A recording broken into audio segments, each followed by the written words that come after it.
All right, we're going to go ahead and get started. Thank you all so much for joining us today. I'm so thrilled to welcome you to our 2022 Archibald McDougall Visiting Professor of International Law lecture given by Professor Michael Addo. He is the Professor of Law and Director of London Programs at Notre Dame's Law School. This program is made possible by a very generous donation from Archibald McDougall to the WVU College of Law at the time of his passing in 1984. Professor McDougall was born in 1903 in Tasmania, Australia, attended Oxford University as a Rhodes Scholar from 1924 to 1927, and over the course of an illustrious legal career, Professor McDougall served as a delegate to the League of Nations, legal counselor to the British Embassy in Cairo, Egypt, and was a professor of international law at the Iraq Law School in Baghdad. Archibald McDougall was a lawyer and a resident of Martinsburg, West Virginia at the time of his death, and we're very pleased to have Professor Addo here. Professor Martin will now introduce him now. Thank you.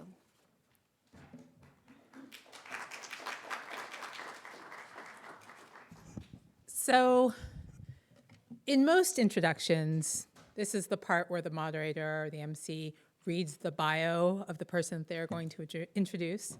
I am not going to do that, although his biography is incredibly impressive. Dr. Addo has an LLM, a PhD, and a BA. I want to talk a little bit about his connection to West Virginia and the work that he has done here.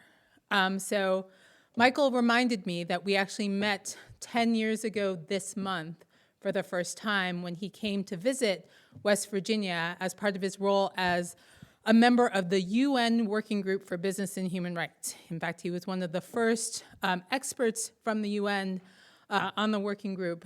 He represented the African region due to his nativity, his birth in Ghana. And we met because he was coming to West Virginia. I knew some people who were working at the UN, and I offered to drive and sort of show them the state. And we fast shared an interest and love of human rights, of justice done.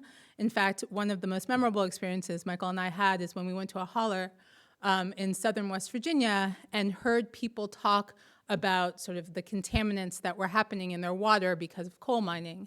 And Michael's reaction at the end of that was just filled with passion and outrage and wanting to do something and wanting to make a difference. And that's the Michael that I have come to know. Dr. Addo is to say that he is an expert in the field would be an understatement. He is literally one of a handful of people in the entire world who knows this work. And as brilliant as he is as a scholar, I should know, I've tried to co-author with him, and I just sort of ride on his coattails. He is even more generous as a mentor and a teacher. I cannot count how many people I know who owe a small or a large part of their careers, including mine, to Michael and his generosity in guiding them, in sponsoring them, and in providing them guidance. And so I am thrilled to announce Professor Michael Addo as our 2022 McDougall Lecturer.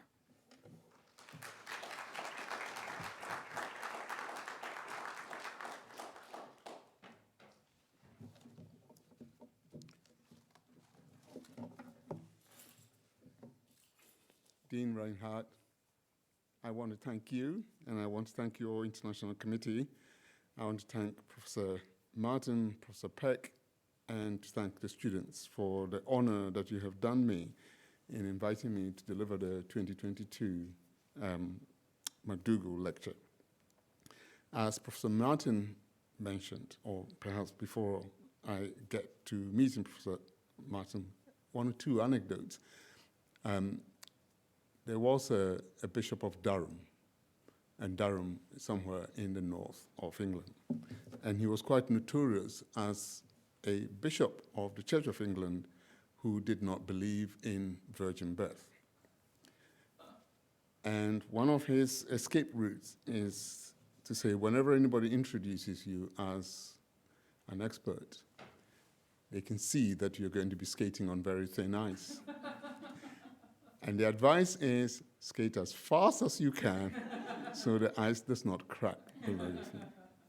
So you forgive me if I began to feel a little bit anxious with the very effusive, very generous introduction that Professor Martin has given me, because what it tells me is she can see the ice below my feet and therefore asking me to skate as fast as I can. Forgive me. It's exactly 10 years ago since my visit to West Virginia. In that capacity as a member of the United Nations, we were on an official visit to the United States. And we picked the visit to West Virginia at the behest, at the advice, and a request of Professor Martin. That's just to give you an idea of the impact that she makes at that level of policy making. And we were not disappointed. Well, that's not the right way to put it. We were very disappointed, but we were not disappointed about the reason why we had to come to West Virginia. We did make the relevant noises at the Department of State and the relevant noises at the United Nations. And we do hope that somehow some very small difference was made on that visit. But on a much more personal level, I do feel that for the support that we receive from this university and the support that we receive from this law school, particularly from Professor Martin and her colleagues, and I recall Dean Greg and others, kind of very personal support they offered us, that somehow we should be able to come back to report on the benefits of what you have shared with us. And the little I could do is to accept the invitation to deliver this lecture in the hope that some of the lessons that we learned from West Virginia will appear in the lecture. Now, one or two things that kind of led me to pick the topic is the question of how long it's been since discussions and conversations about how companies should take account of social policy. Now, for those of you who have any kind of business background, principles of ethics, business ethics, principles of social responsibility will be part of your vocabulary. So you obviously are aware of it. But of course, none of that was sufficient, partly because business ethics, corporate social responsibility are fairly limited, and they are often discretionary. But even more complicated is that business has gone global, particularly since the 1970s and 1980s, under the broad banner of globalization. So the idea of trying to regulate business within a particular jurisdiction does not make much sense. So the birth of the campaign and the clamor for international regulation. Unbeknownst to those clamoring for it, this was opening a huge can of worms, complicated doctrinally, complicated in practice in trying to get businesses based in a whole variety of places to take responsibility for social policies abroad. It even got more complicated when that concept of social responsibility was narrowed down specifically to the impacts, or social impacts, on individuals, hence the phrase human rights, trying to get companies to acknowledge, not to mention, incorporate human rights in their activities was almost a contradiction in terms, and I wouldn't want to go into that. So I want to start by kind of acknowledging some of the difficulties in the birthing of the idea of business and human rights. Now, rather than give you an entire historical overview, all I want to say is how many times, how many initiatives have crushed and collapsed on the way to getting the UN Guiding Principles.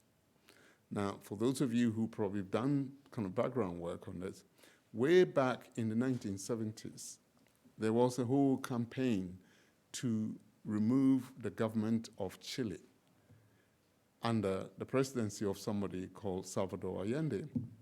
Now, this was a big kind of disagreement between the United States, or maybe I should say between the CIA, because the United States and CIA are probably very different, and Latin American countries. But one of his sources of, a remedy was the General Assembly of the United Nations, where Salvador Allende actually asked for the United Nations to do something about these big corporations that were essentially taking over countries. Now, the UN did respond, and responded by setting up a body called the Commission on Transnational Corporations to come up with standards to regulate companies internationally. So this was just the beginning. The Commission tried to draft something called a Code of Conduct. Well, predictably, and so not to even stress you too much, a group of countries largely led by the United States and European countries, or maybe much wider than that, group of countries known as the Organization of Economic Cooperation and Development, the OECD, decided this was unacceptable, and so, to cut a long story short, decided to derail it. And they derailed the Code of Conduct not by kind of crushing it, but by being smart enough to propose an alternative. The alternative at that time was a set of standards to control how governments take over investments. This became known as the OECD Guidelines on Transnational Corporations. I will come back to this OECD Transnational Corporations Guidelines later in my talk, because there is an entity that had subsequently reformed its character. I want you to note that and park that. Just in case I forget, remind me to tell you about how the OECD transformed its character. Now, beyond the Code of Conduct, we've had other initiatives that have failed. The United Nations tried writing up something called the Norms on Transnational Corporations. That too failed.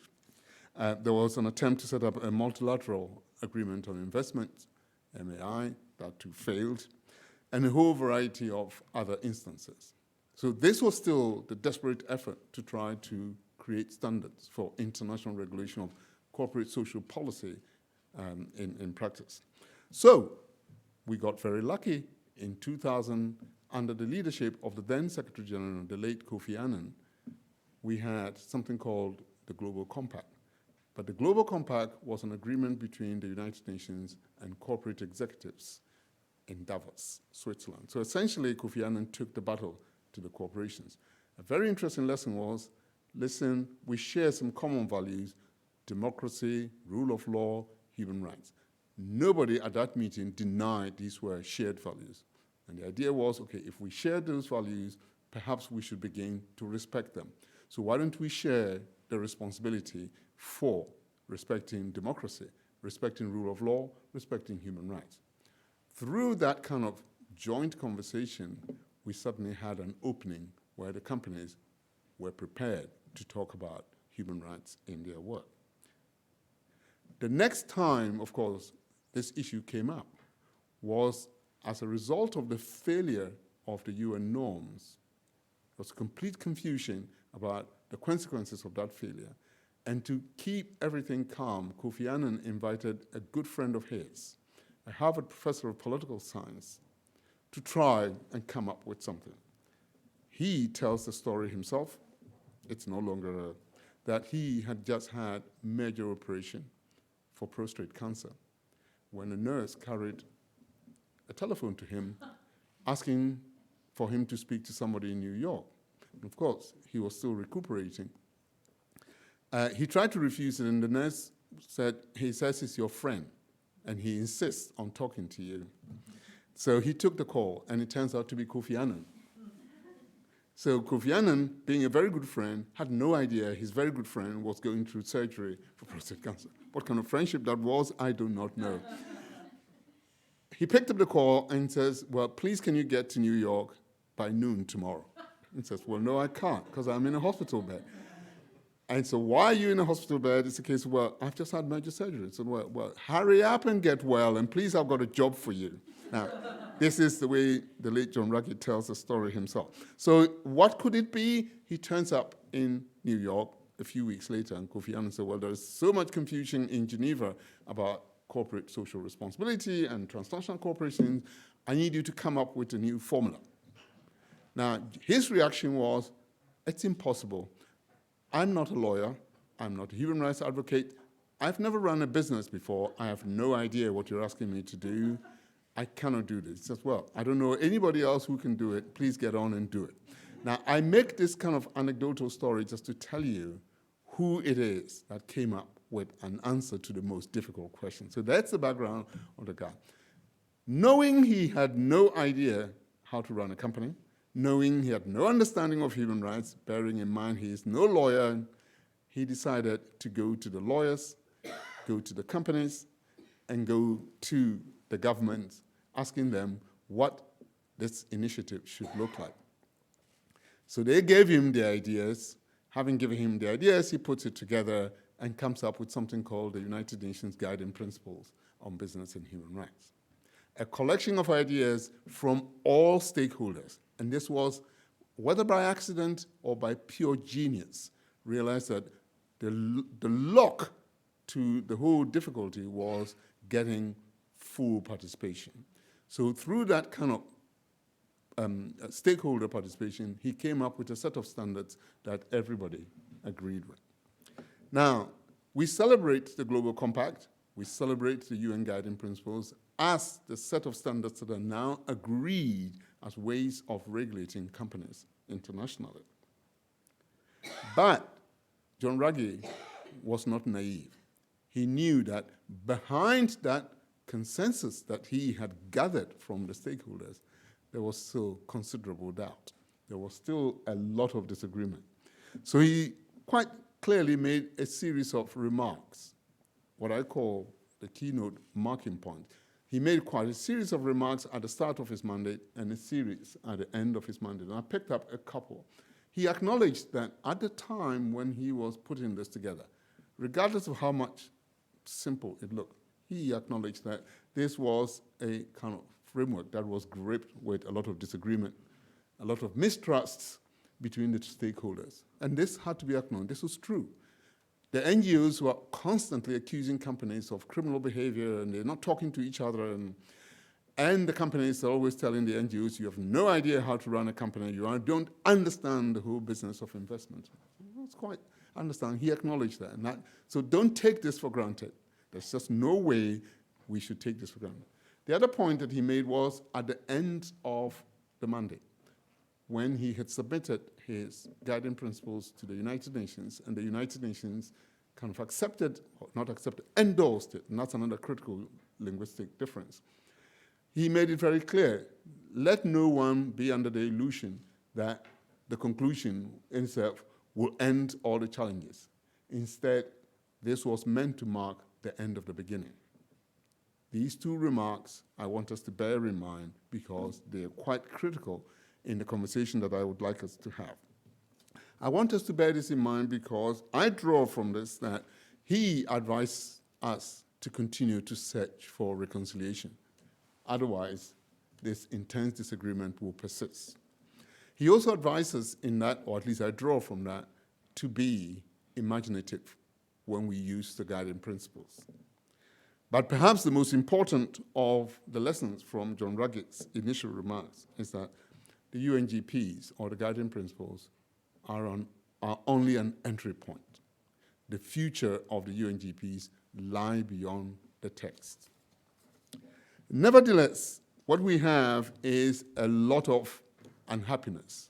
A lot of unhappiness, particularly within the NGO community, that the UNGPs are not good enough. The UNGPs do not solve the problems that companies continue to cause on a daily basis. In fact, so much kind of campaign to abandon the UNGPs led in 2014 the United Nations Human Rights Council to agree to set up an entirely new body called the Intergovernmental Working Group on a new binding instrument. Because what the NGOs and most some governments wanted was not a discretionary, open-ended, broad principles, but binding, legally driven standards.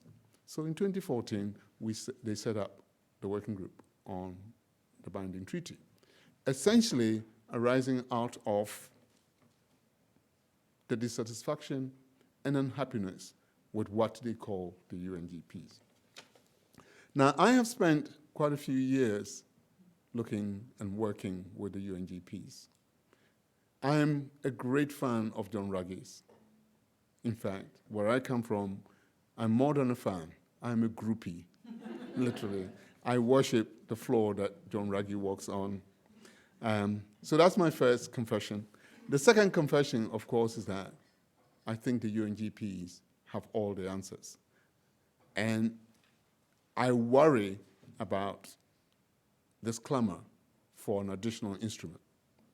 And so the topic that I've chosen today is to explore the UNGPs beyond its limited textual boundaries. I chose the title, An Elasticated Interpretation, or the Elasticity of the UNGPs, to give you, or at least for us to share, our thoughts on how far we can have the UNGPs solve some of the problems that they claim are not solvable. Now, I do this by pursuing 3 lines of argument. First line of argument is to say this idea of an elasticated set of guiding principles is not new, it's not radical, and actually it fits with the UNGP. So stretch it as much as you can. The second line of argument that I want to pursue is to ask for us to look specifically at the objects and purpose of the UNGPs. What were they drafted for?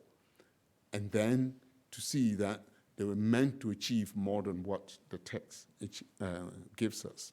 And then the third line of argument is kind of challenge myself by looking at practice. In other words, will anybody even listen to any suggestion of an elasticated interpretation? And then under that heading, I actually try as much as possible to draw on evidence of what stakeholders are already doing. So perhaps I should start with the first idea that the UNG elasticated reading is not unusual. Now, after the war, after the Second World War, a whole variety of changes were introduced. And one of those, of course, was to internationalize human rights. But the structure of public international law, surprisingly, wasn't set to cope with this. So the International Court of Justice was confronted with a very basic problem of international law. Very basic because it had answers. The correct answers were there. It's 1 + 1 = 2. But the court could not give that answer of 2. The court needed to give an answer of 1 + 1 = 5. And the case that I'm referring to was the advisory opinion on the reservations to the Genocide Convention. So as part of this campaign to develop human rights, one of the treaties that was firstly enacted was the Genocide Convention, because after all, we know what Hitler had done, and so we now needed to outlaw genocide. Excellent. So far, so good. But countries needed to ratify the convention. We needed a certain number to make it come into force.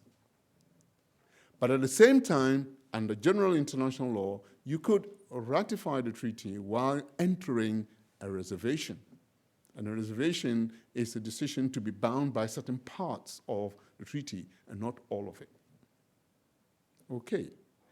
Under the traditional international law, if you entered a reservation while ratifying the treaty, that reservation had to be accepted by the other parties. It was more of a contractual nature.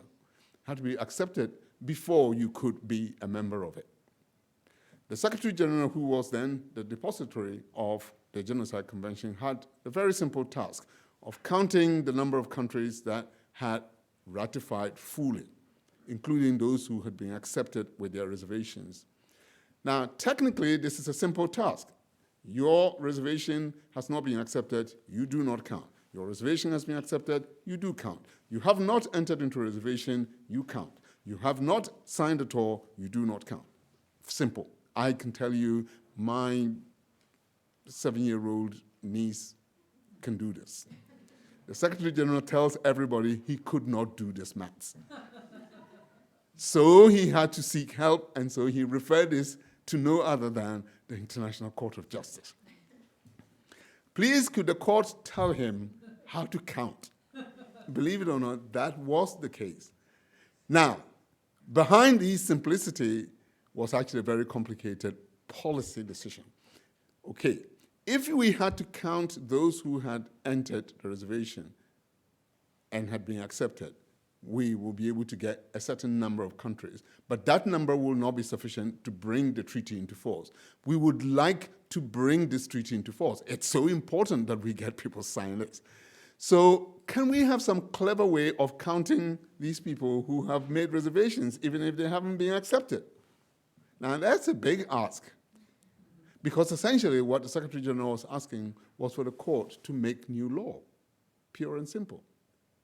Lo and behold, I'm sure those of you who are original constitutionalists in this country, to the shock of your bones, the court did.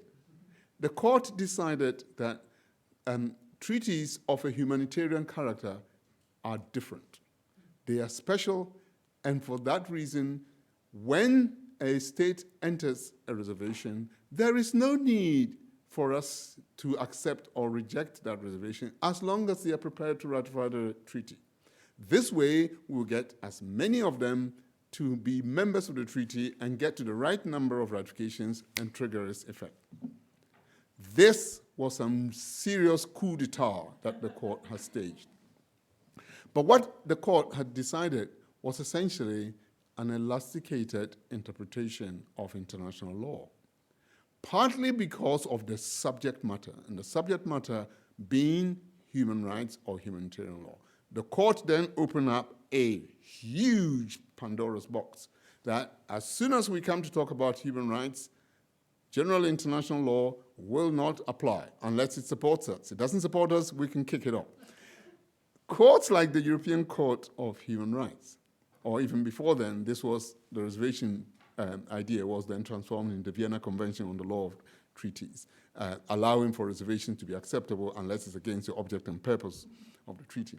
But then courts like the European Court of Human Rights took this to an even higher level, insisting that the human rights are so special, of a special character, that they bind states that have pretty much signed, not just ratified, but signature was good enough to make you be part of it.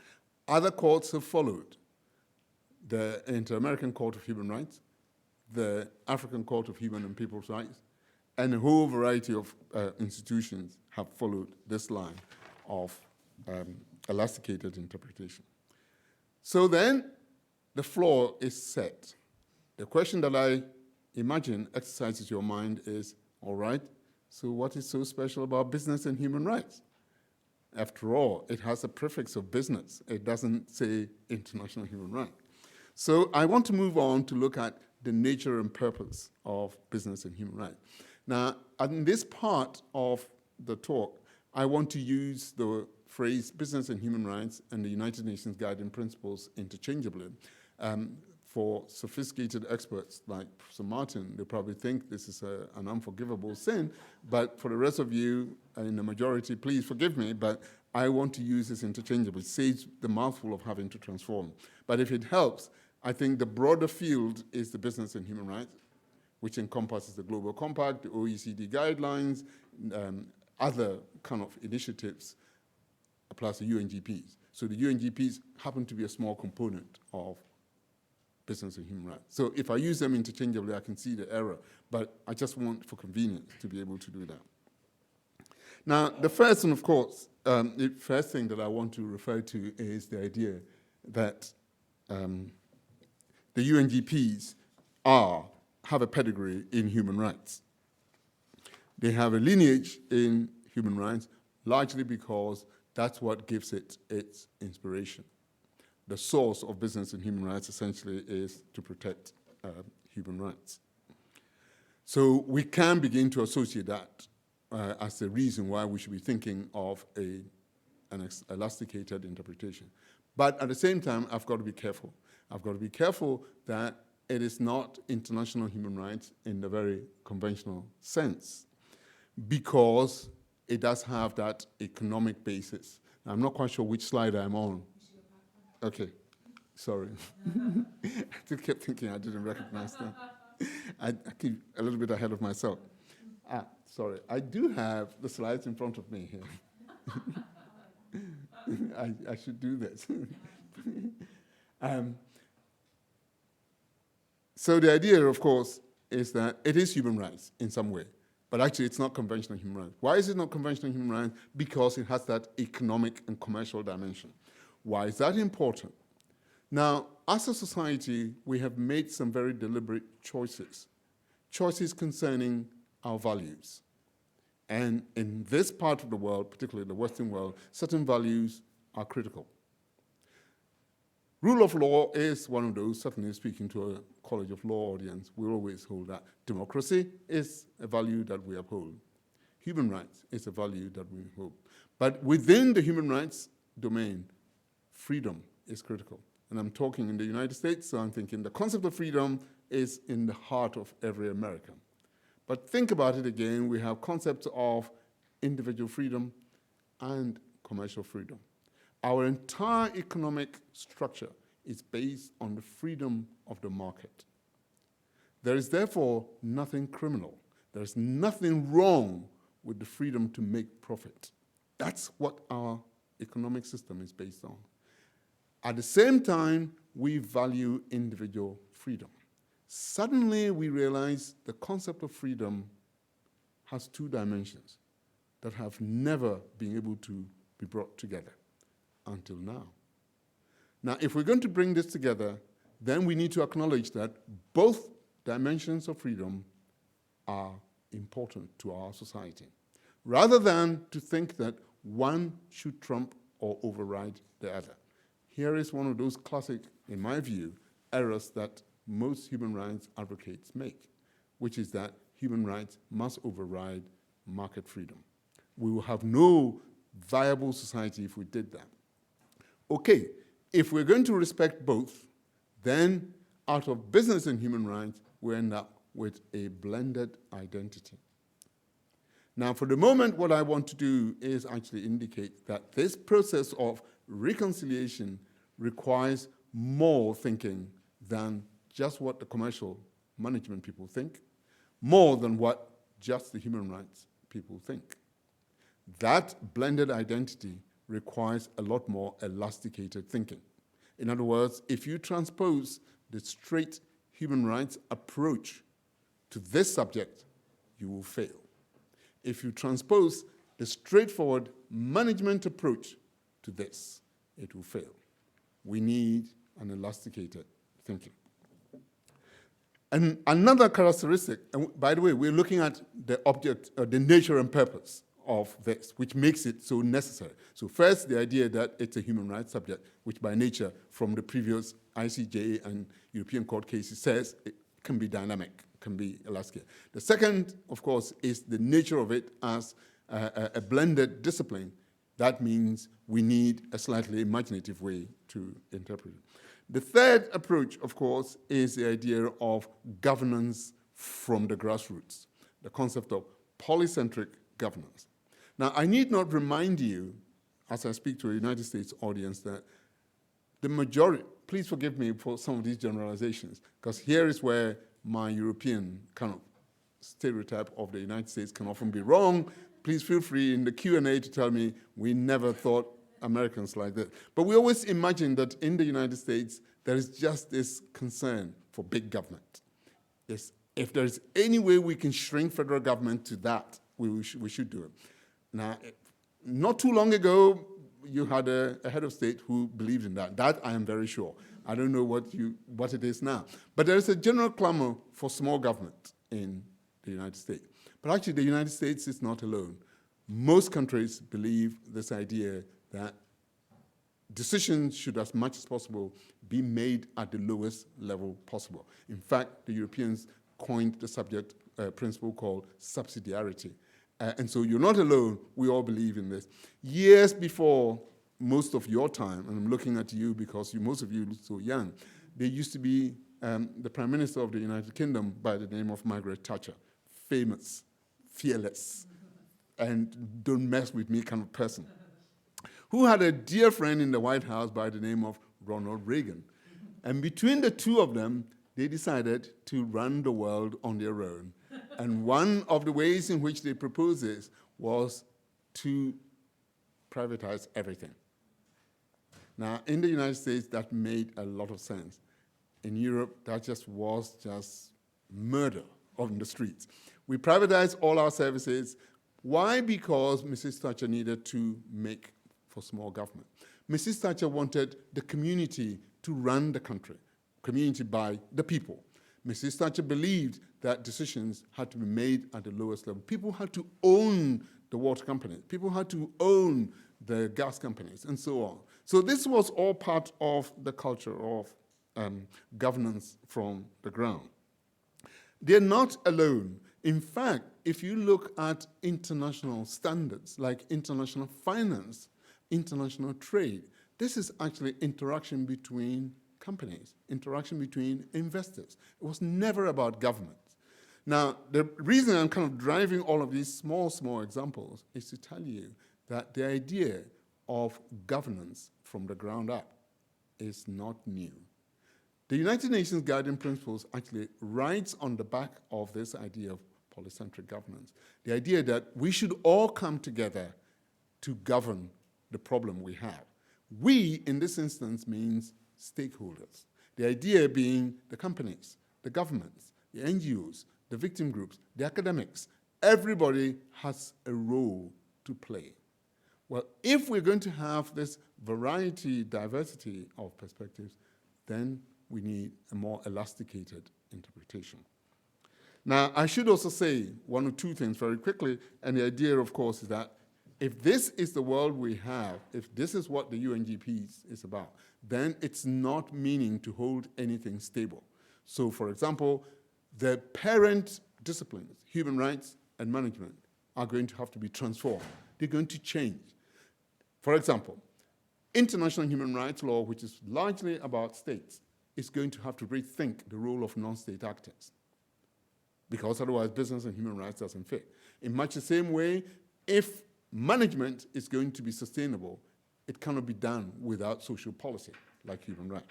If it is going to be that radical and that transformative, then we need to interpret the UNGPs in a slightly radical way. Maybe very quickly, it's the nature of the UNGPs, too, that call for that dynamic interpretation. They are what I call first-order principles. They are kind of 30,000 feet, broad general principles that are not prescriptive, do not contain sufficient detail, but clear enough to provide guidance for stakeholders and users, so that can use it on the second order and third order. So if a company wants to use the guiding principles in a polycentric manner, it's free to do so. So the guiding principles were never meant to be comprehensive. And if they are not comprehensive, then it means there is a lot more to them than what we see in the text, which of course means we should be able to have an elasticated interpretation to discover the full plan. Finally, the whole question about its parent discipline, which I referred to, the whole question about human rights. Now, question then that you may want to pose is, will anybody ever listen? Who wants to use this elasticated UN approach to the UNGP? Well, my answer to this is that, surprisingly, I should have handed this over to you. They're already doing it. I mean, most stakeholders have copped onto this long before the NGOs started campaigning against it, that the UNGPs need an elasticated interpretation. And the first of these stakeholders to make this very clear was John Ruggie himself. John Ruggie, the author and inventor of the UNGP, says, it is impossible to distill 6 years of research, consultation, and reflection into a single document. So you need to take that document beyond its current boundaries. So that was quite clear. Then the United Nations set up the Working Group on Business and Human Rights, the group of experts, so-called, I should say so-called, to implement the UN Guiding Principles. And they were very clear that this is not, the UN Guiding Principles sufficient. So they will periodically issue clarifications and guidance on specific aspects. And in fact, they have done. They have done by explaining a whole variety of very simple things into huge, meaningful, fashionable ways. So if you read the UN Guiding Principles, and I'm told you're going to do a class on it next week, please, when you do the class tomorrow, can you ask Professor Martin to show you where the word gender appears in there? It sits in some very small, awkward places, twice in the commentary, once in the text. So actually looking at, you think gender is not there. Well, according to the working group, in a 10,000-word explanation, gender should be pervasive. Now, if you didn't take an elastic interpretation question, where the hell did this come from? So, of course, they take the view that that small reference to gender actually has a big meaning and you need to look for it. There have been other calls for states to set up national action plans.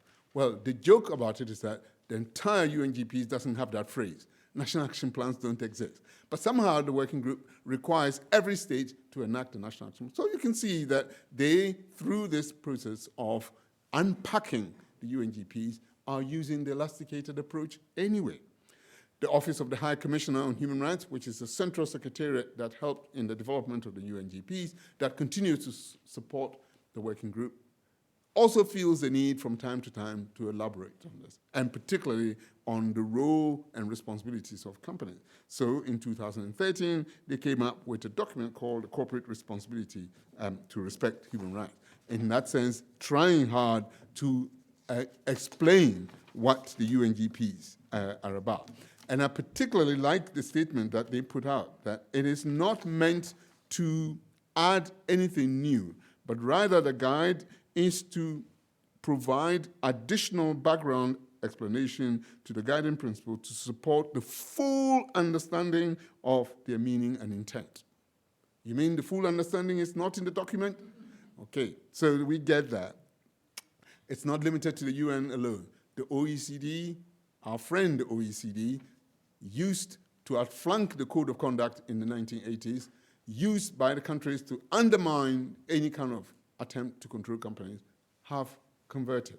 It's like Saul on the way to Damascus, suddenly realizing this could be useful. The OECD is now the friend of the UNGPs. Now they're giving guidances to companies about minerals, about agriculture, footwear. That's the world has come round. Now, in that elaboration, they're using the elasticated approach. I should also say that it's not only international organizations, national entities are doing the same thing. A lot of countries have now passed laws elaborating on due diligence. So there's a law in France called the Duty of Vigilance Law, requiring all French companies of a certain size to make sure that throughout the entire supply chain, not just in France, but everywhere else, that they ensure that human rights are respected. Where did this come from? Well, this comes from UNGP 2, which says the countries must set out expectations. Suddenly, it's a whole law. The United Kingdom has the Modern Slavery Act. Australia has a Modern Slavery Act. The Netherlands has a due diligence law. Switzerland is passing one. The European Union is just about to adopt a whole directive on mandatory due diligence. So who says that nobody will apply to UNGPs if we have an elasticated pattern? Okay. So if they're applying it, what use will it serve? Well, I would have thought the value of having an elasticated interpretation is pretty well demonstrated in some. But nevertheless, I should emphasize that consensus is the key to effective governance. Lack of consensus is the whole reason why some argue that the UNGPs are not adequate. Lack of consensus is the reason why they're asking for a treaty. The point about the elasticated approach is, please, can we all calm down? Can we just see the full scope of what we've got? Use it to the maximum before we ask for new documents. So if we have this consensus of understanding that the guiding principles can elasticate, I think there will be room for all stakeholders. We can then pull together and sing from the same musical score instead of singing from two separate scores. We can then also realize the objective of reconciling the conflicts in society about freedom, Because unless we understand that these guiding principles can actually reconcile freedom of the market and freedom of the individual, we will continuously have this conflict that John Ruggie referred to. Then we can get to another value is, of course, to help define the true nature of business as a process rather than an end in itself. The guiding principles are never meant to provide comprehensive answers, but to give you an entry point.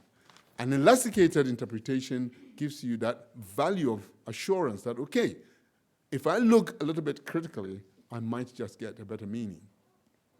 So then, where do we go from here? Some final thoughts. First, it's important that we look at the UNGPs as a living instrument, because it's meant to respond to different circumstances, different times, different stakeholders, to use it to suit. If that's the case, then there cannot be a single interpretation.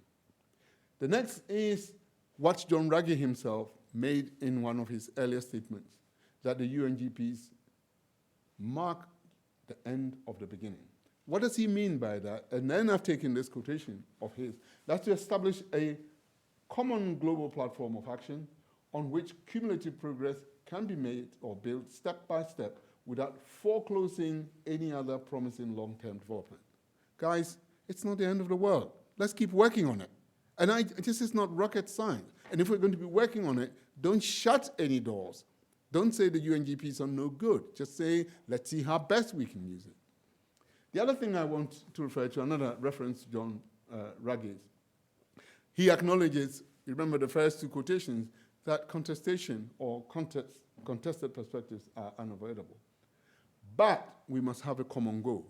And the common goal is to try as much as possible to have a commitment to respect human rights, but at the same time be sufficiently pragmatic to pick up what works. Now, this is critical, that certain things can work now. Let's use them. Certain things will never work for another 10 years. Now, we need to grow in our mind, in our elasticated thinking about UNGP, to think, okay, this is 2022, we can't get companies to pay all the taxes. But maybe in 2024, they might just. So let us be pragmatic enough to say, taxes are useful for human rights, but we won't get them in 2022. But in 2024, we will elasticate it and make it work. And that's another lesson to get from the UNGP. Finally, on an interesting country visit, I got an interesting statement. But I kind of relate that full statement to the idea of this polycentric governance, which is the idea that we all have a role to play in developing the UNGPs, including in our understanding in that elasticated way. But the anecdote that I want to end up with was that I have a bucket list of things that I want to do. I want to go walking in Patagonia. I want to climb Everest. And I do want to walk that Maya trail in Peru. So I happened to be on a United Nations country visit to Peru. And we stopped somewhere for lunch, and I saw some local people, and I thought, you are local people. Well, where is the Maya way? And the woman looked at me and said, well, you must be a stranger.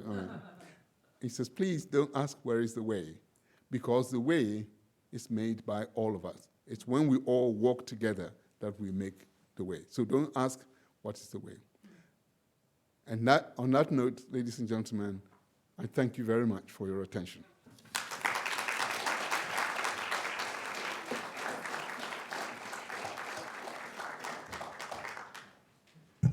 So Professor Addo has graciously agreed to answer any questions. If you have any questions, because this is being recorded, please come up to the mic and ask.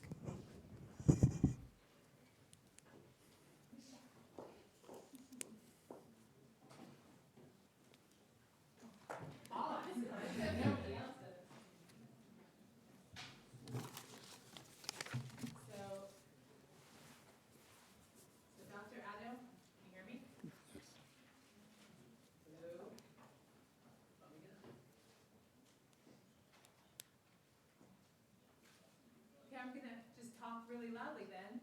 Dr. Addo, thank you so much for that talk. I am in this field and I still learned a ton today.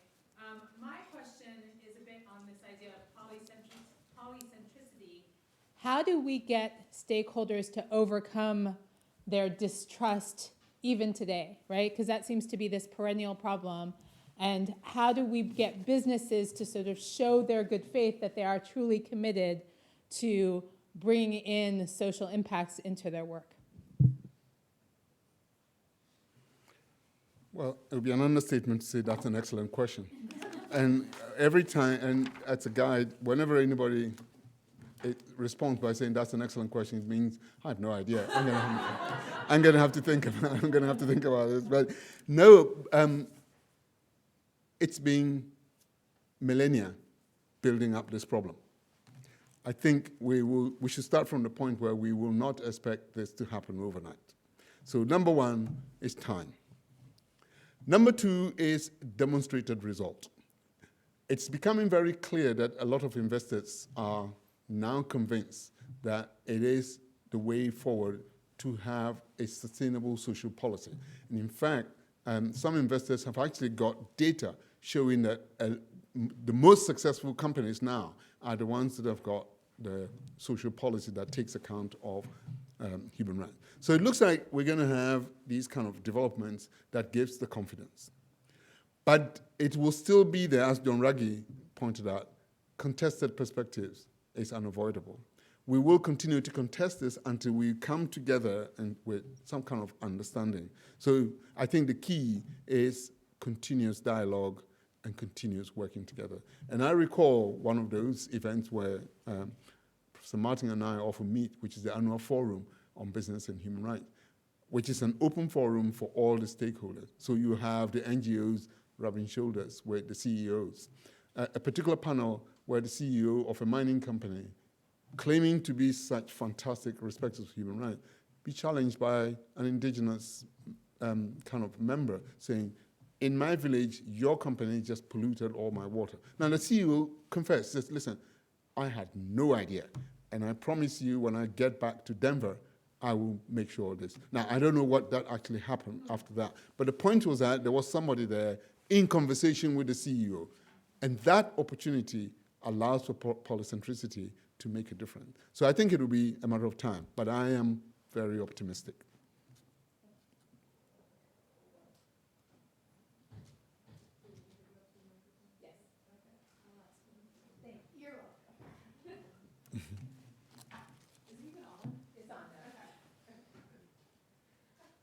I'm going to curtail off of Professor Martin a little bit, but can you just clarify how the UNGPs handle or balance out the relationship between these large corporate global companies that have more power, more money than smaller nations? Kind of clarify if it does anything with that. Okay. Again, an excellent question. Now, I'd like to default back to this idea of elastic interpretation. And the reason I say that is that if you look in the UNGPs, particularly the third part, Pillar 3, it asks for remedy, and remedy has to be fair and effective. But if you expand it, what it tells you is to try to level the playing field when you have contestation. Now, it doesn't say so in the text, but actually, if you're going to have effective remedy, then leveling the playing field is important. How do you level the playing field? Well, of course, people can offer pro bono work or lawyers offering pro bono support. And a number of cases have come before the UK Supreme Court from cases from Zambia, from peasants in Zambia against some very large companies have actually been leveled in that way. Or you level the playing field by actually empowering the people. So in the Shell cases against the Ogoni people, the idea is to get themselves to make the necessary claims, alert the government, challenge the company on the ground, and make sure that you get some kind of level. So the fact that they have money should not necessarily overwhelm the importance of the value at stake. So, I mean, it's part of this process of a means to an end, rather than, so the UNGPs are not an end in themselves, but recognizing them as a means to an end means you can actually, we can talk some more. I'm not quite sure that answers the question, but. That's good, thank you. All right.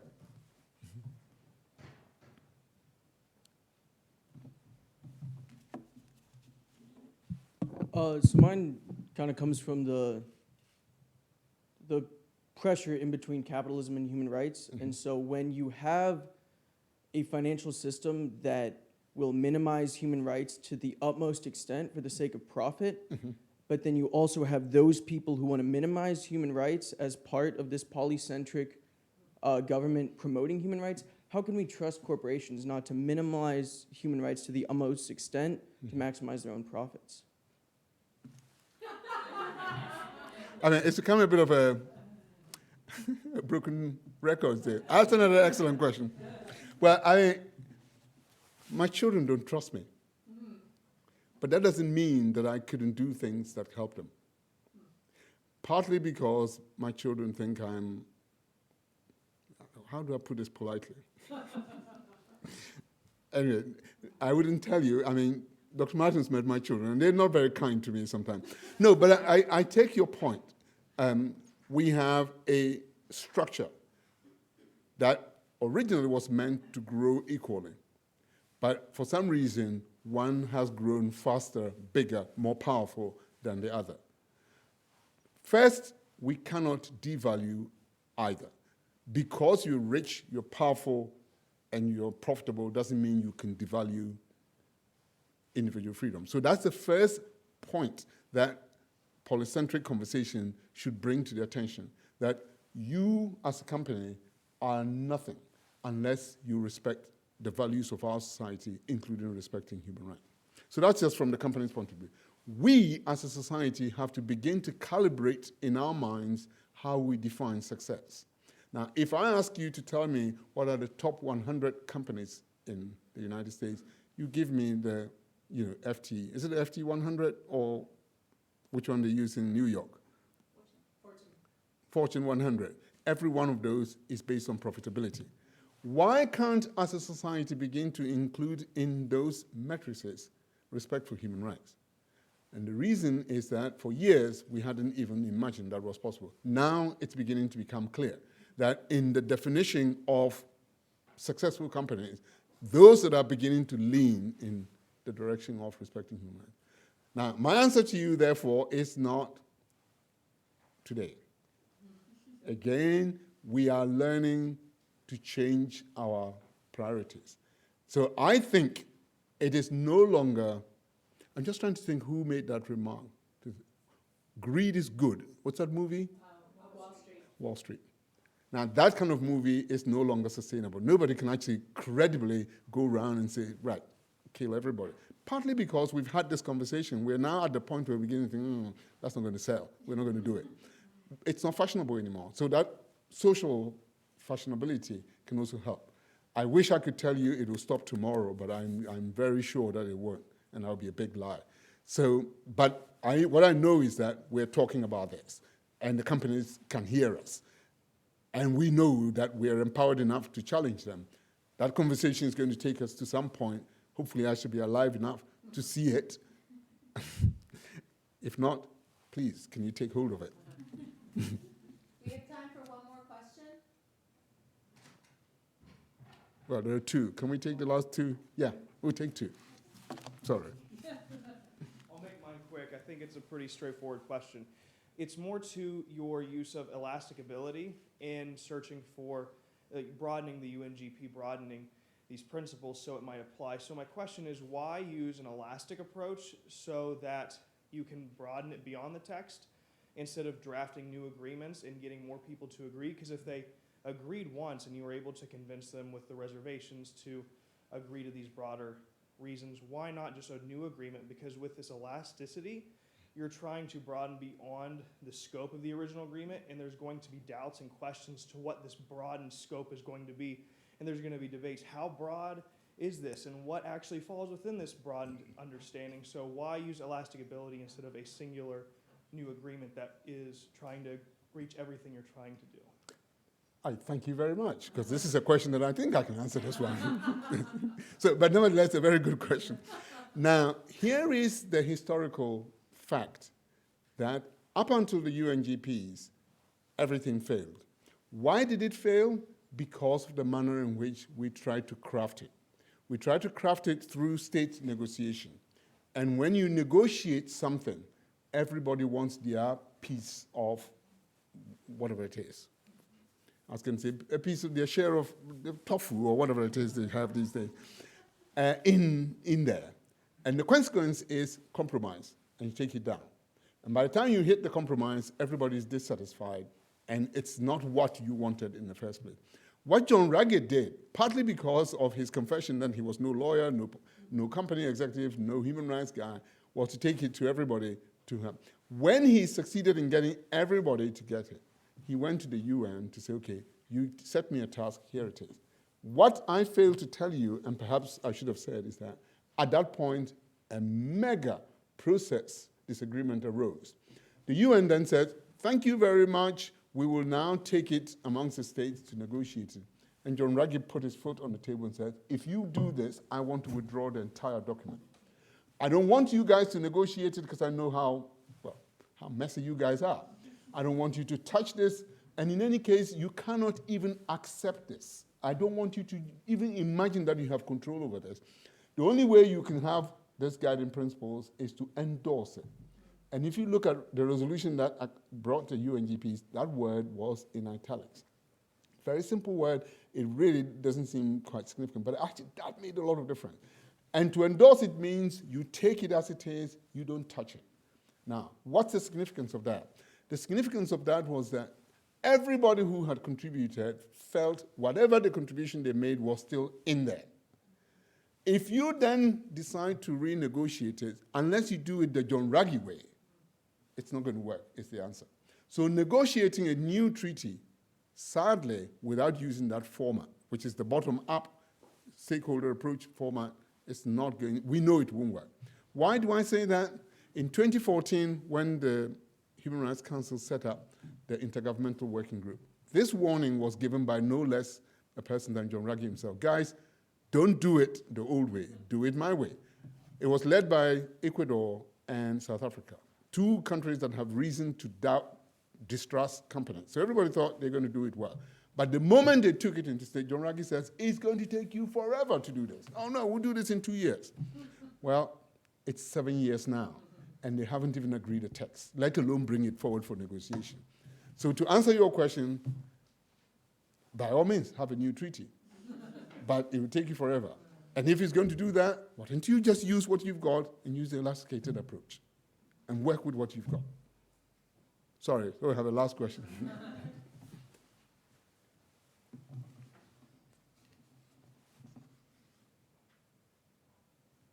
It's a commute. Yeah. How do you negotiate this idea, right, that this is a long-term change? And I think that that's convenient for the stakeholders who are impacted by that on the corporate side and on, but those who are victimized by the conduct have much more immediate damages that that they're facing and maybe don't have as an immediate remedy. Yeah. Another good question, isn't it? Now, again, I'm looking at the time, but I should start with a little bit of an anecdote. Professor Martin referred to my African origins, but actually, more importantly, I come from seriously rural Africa. So rural that when I go back now, I'm shocked at the games that the children play, because these were the games we used to play 40 years ago. And I'm thinking, hasn't the world changed, people? But that's the idea. But the reason I mention this is that my village is on a river, or was on a river. When we were young, we played in the river, and everybody caught their fish and went home and cooked it, and everything was fine. We knew nothing else. Then somebody had the clever idea of building a dam at the end or somewhere downstream. We woke up one morning, water lapping on our little mud houses, and everybody running up for highlands and so on. Now, this was a disaster, because for the next 10 years, crops, pretty much everything, was lost. I can't even remember how we fed ourselves in those days. Now, the reason I mention this is that I have an investment in this idea of getting, victims to resolve this. Over the years, as I work in this field, I discover the company that built that dam was a Californian-based company called Kaiser International. When Kaiser got the contract, I would have thought today, or what they were to do, was at least elect the people upstream on that river and say, well, guys, we're going to resettle you, we're going to do this. No. They never did. They built this. They are kind of drawing the money now, nearly 70 years down from that dam, electricity all over the place. And up that village, there's still nothing like a remedy. Now, so your question is fairly apt, and I mentioned this to tell you that I am with you. I would wish for that answer to have been resolved. Up to this day, I mean, in my village, they stopped talking about it, but I can see where the problem lies. So that's the victim side. But on the other side, 1964, when that dam was built, and 2022, 2 different times. The conversation in 1964 is different. Today, the conversation is different. So that's the first entry point, that victims can be assured that there's now a narrative that will stop Kaiser doing what it did in 64. The second point that I should make in response to your question is that, I believe in small changes. I wish I could have a revolutionary, sudden, transformative change. But I'm also realistic. John Ruggie asks for us to be pragmatic. And that pragmatism means that we're having little changes now. It's good. I wouldn't be here to see my village people get it, but my children will get it. So I think, to your question, how do I reconcile it? While we are in the process of building up momentum, I have hope. And that's how I can reconcile the issues that you raise. Let's thank Dr. Addo again. Thank you.